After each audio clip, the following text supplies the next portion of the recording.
চিলাপথাৰৰ ২ নং মাজগাঁৱৰ ৰমেশ্বৰ পুত্ৰ ভাস্কৰ জ্যোতি ৰয় নামৰ কলেজীয়া ছাত্ৰগৰাকী আজি ৫টা দিনে নিৰুদ্দেশ হোৱা ঘটনাই সৃষ্টি কৰিছে তীব্ৰ চাঞ্চল্যৰ।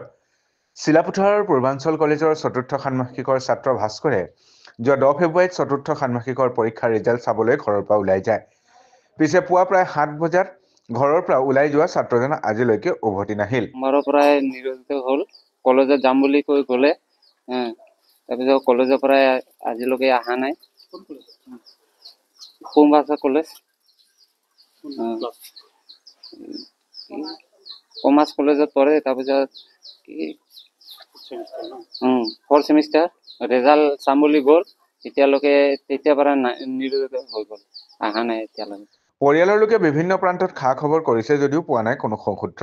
ভণ্টিৰ ল'ৰা সোমবাৰে 10 তাৰিখ আছিলে, 10 তাৰিখৰ দিনাই কলেজলৈ যাওঁ বুলি গ'ল।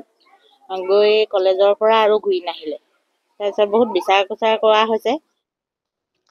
উপায়বিহীন পৰিয়ালৰ লোকে ঘটনা সংক্ৰান্তত চিলাপথাৰ থানাত জাননী জাৰি কৰিছে। আমাৰ ইয়াতে বিচাৰিলো, থানাত দিলো। তাৰপিছত এতিয়ালৈ একো খা খবৰ পোৱা নাই। কোনোবা যদি খা খবৰ পায় অকমান জনালে ভাল হ'ব। 5 দিন হ'ল আজি। কত বিচাৰি পোৱা নাই। ভাস্কৰ জ্যোতি ৰয়, বয়স 22 বছৰ। ই কলেজৰ ইউনিফৰ্ম আৰু এনেকুৱা জেকেট এটা পিন্ধি গৈছে কলেজ।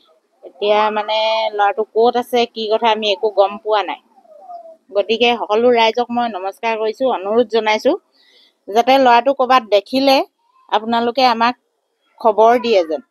খবৰ দিয়া নম্বৰটো হৈছে, কোনো লোকে ছাত্ৰজনৰ সন্ধান পালে নিকটস্থিত আৰক্ষী থানা অথবা 8638762254 নম্বৰত যোগাযোগ কৰিবলৈ পৰিয়ালৰ লোকে আহ্বান জনাইছে।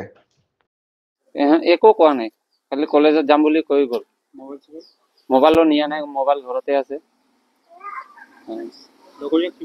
নাই একো লগৰীয়া আমি ফোন কৰিলো, যোগাযোগ কৰিলো, একো লগৰীয়া বিলাকৰ যোগাযোগ কৰিলে একো খা খবৰ পোৱা নাই।